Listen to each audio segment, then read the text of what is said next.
আমাদের জীবনে আমরা অনেক মানুষকেই দেখেছি। অনেক মানুষ আমাদের জীবনে এসেছে গেছে, সে ফ্রেন্ডশিপ হোক বা কোনো রিলেশনশিপে হোক। অনেকে প্রেমটা টিকে যায়, অনেকে ভেঙে গিয়ে নতুন কাউকে পায়।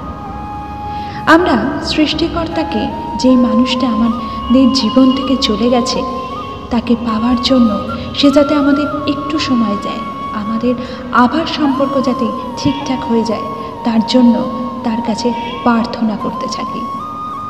কিন্তু আমার মতে সেমনি না করে সৃষ্টিকর্তা যেমনি জানে সবার জন্য কাউকে না কাউকে তারা বানিয়েছে, সেই জন্য যে পারফেক্ট মানুষটা আমার জীবনে শেষ মুহূর্ত পর্যন্ত থাকবে, সেই মানুষটি যাতে এবারে জীবনে আসে, সেই অনুরোধ করাটাই শ্রেয় বলে মনে করা হয়।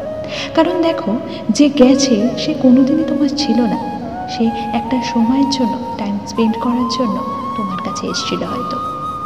এইভাবে ভুল মানুষের থেকে আমরা সরে গিয়ে সঠিক মানুষের হাত ধরতে পারি সারা জীবনের জন্য। তাই সৃষ্টিকর্তাকে এটাই বলা উচিত, আমাদের জীবনে এমন পারফেক্ট মানুষ এইবারে দেওয়ার সময় হয়ে এসেছে। আর বাকি যারা ছিল তাদের সঙ্গে যা সম্পর্ক ছিল সেগুলো যেন ভুলে গিয়ে সম্পর্কে যাতে ঠিক মতো চালাতে পারে। মাধুরী ছিল ভয়েসে। কেমন লাগলো জানাতে বলবেন, ভালো লাগলে লাইক এবং শেয়ার করতে, সাবস্ক্রাইব